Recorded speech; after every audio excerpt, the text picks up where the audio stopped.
оқушылар, отыра қойыңдар. Қауіпсіздік ережесін қайталап өтейік. Кім айтады? Сымбат айта ғой. Басында бояуы бар қылқаламды ауызға салуға болмайды. Және де бояуға антисептика, өзге де бояу құралдарды біз абайлап ұстауымыз қажет. Бүгін сіздер үшін суретшілер қиялдайды деген сергіту сәтін алып келіп отырмын. Сандарды ары қарай дамыту. Мен сендерге қазір мынандай парақтар таратамын. Топ болып отыра берейік. Мына сандарды қыздар ой қозғау сендерге тапсырма, ары қарай дамытамыз. Мейлі тағамның суреті болсын, мейлі бір бейне болсын, анның суреті болсын, үй бұйымының суреті болсын, кез келген затқа осы санды ары қарай кез келген бұйымға айналдырамыз.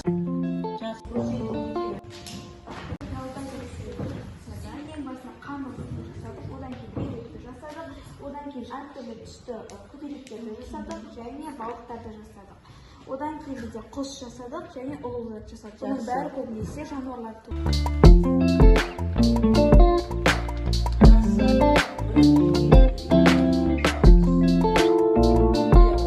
Сендерге шамалы шапшаңдыққа тапсырма бергім келіп отыр. Бүгінгі мына Мюнхенбергтің әдісі арқылы бір жағынан көзімізге жаттығу болады. Енді мына шұбырған әріптердің ішінен тұтас сөздер шығады. Сол тұтас сөздерді құрастырып, бүгінгі сабағымыздың тақырыбын ашып алайық. Тақырыбымыз қандай екен? Сабағымыздың тақырыбы көркемдік жазбаны орындау, сәндеу, безендіру. Біз алдыңғы жұмыстарда не туралы өттік? Батик, хақлама және шеберлік туралы, оларға не дайындадық? әртүрлі заттар, Құралдарды, керекті құралдар дайындады. Енді бүгін осы жұмыстарды не істейміз балалар? Сәндеу және безендіру жұмыстарын орындаймыз.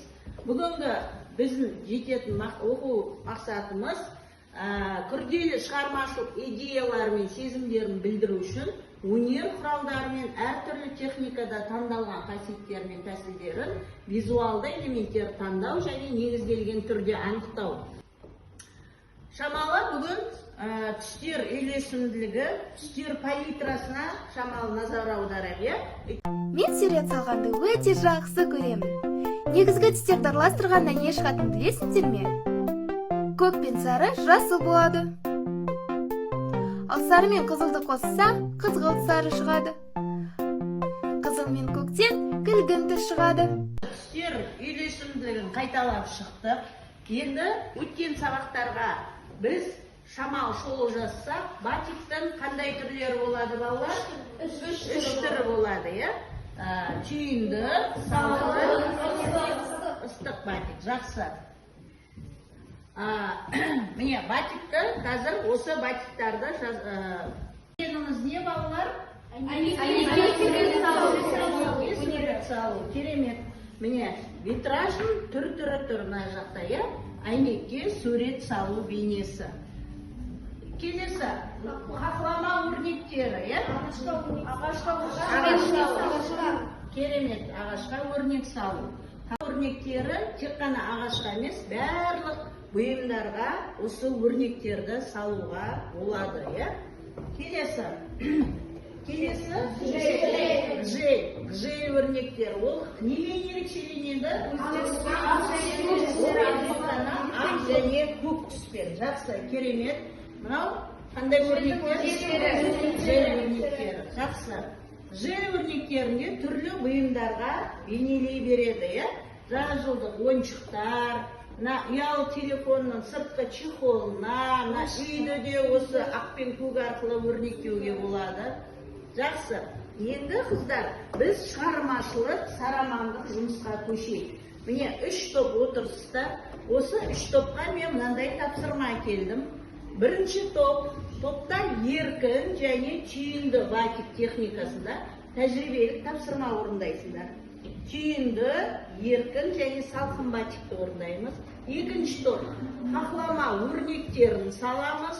Үшінші топ гжель өрнектерін салу.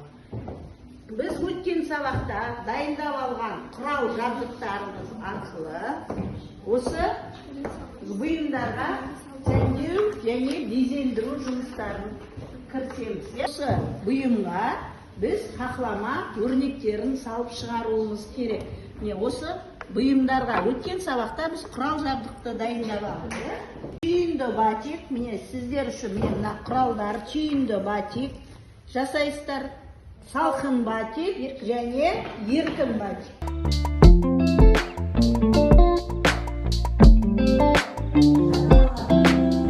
Гжель өздерінің жасаған бұйымдарына жарнама жасайды. Біздің жасаған жұмысымыз гжель деп аталады.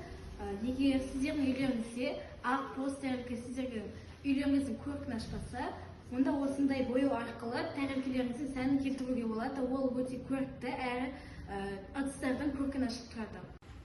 Енді балалар батик тобы өз жұмысын таныстырсын. Біздің топ батик ұранымыз, біз өнерлі қыздарымыз, өнер түбін озғанбыз, ескербаған заттарға жаңа өмір сыйлаймыз. Айналада әр заттар, керек бізге қай заттар, керек емес деп айтпаймыз, тек керекке жұмсаймыз. Біз өз өнерімізді жарнамалайтын болсақ, егер сіздердің үйлеріңізде осындай дақ болып қалған футболкалар болатын болса, ол футболкалардан осындай керемет, ғажап туынды жасауға болады. Ал енді қыздар, барлық жұмысымызды сәндеп, безендіріп болдық. Енді сабағымызды қорытындылайды карта арқылы. Әр топ өзінің тобына байланысты жұмыстарын осымен барлық білген түйгенімізді осы ментальды карта арқылы қорытындылап өтеді. Ментальды картаға қыздар, мына оқулықты көмекке алуларына болады. Барлық мәліметті осы картаға түсіреміз. Біз бүгін батик туралы барлық білген түйгенімізді осы ментальды карта арқылы жасадық. Айтып кететін болсақ, мысалы, батик дегеніміз не? Бұл матаға сурет салу өнері. Яғни оны айшықты кескіндер деп аталады. Яғни оның түрлері өте көп. Айтып кететін болсақ, салқын батик, көркем салу батигі, еркін батик және түйінді батик. Яғни батикті өте көп жерлерде қолданылған деп айтуға болады, бірақ оның ең көп күшті қолданған жері бұл Яван халқы. Яван халқының батик түрінде 10 батик түрі бар. Енді қыздар, бүгінгі сабағымыздың нәтижесі осы зерде әдісі арқылы білім, эмоция, баға, сын, идея, жетістік туралы білгім келіп тұр сендердің ойларында. Бүгінгі сабақта не алдым? Өте көптеген эмоция сезіндім, яғни біз гжель, хақлама және көптеген батик туралы көптеген мәліметтер білдік. Тек мәліметті біле қоймай, оларды жасадық. Менің көңіл-күйім өте тамаша болды. Мен батикті қалай жасауын бәрін үйрендім. Бұл сонымен қатар гжель және хақлама жұмыстарды өте қатты маған ұнады. Барлығы эмоцияға білімге толы болғанмен әрдайым сын жүреді. Яғни біз әлі де толық тәжірибелі болған жоқпыз. Өрнектерді дұрыс сала білу, олардың бір қатарда тұруы біз үшін әлі де үйрену қажет. Жақсы. Қандай жаңа ой келді? Біз бұнымен тоқтап қалмаймыз, әлде түрлі жұмыстарды жасаймыз. Енді қыздар, бүгінгі жақсы нәтижелі шығармашылық сабағымыз болды. Бүгінгі сабағымызды мен әдемі сөздермен аяқтағым келіп отыр.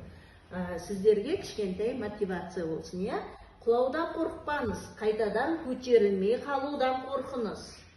Жақсыға ұмтыл, өзгер, өс, қорқатын нәрсені істе, сонда ғана өмірдің дәмін татасың.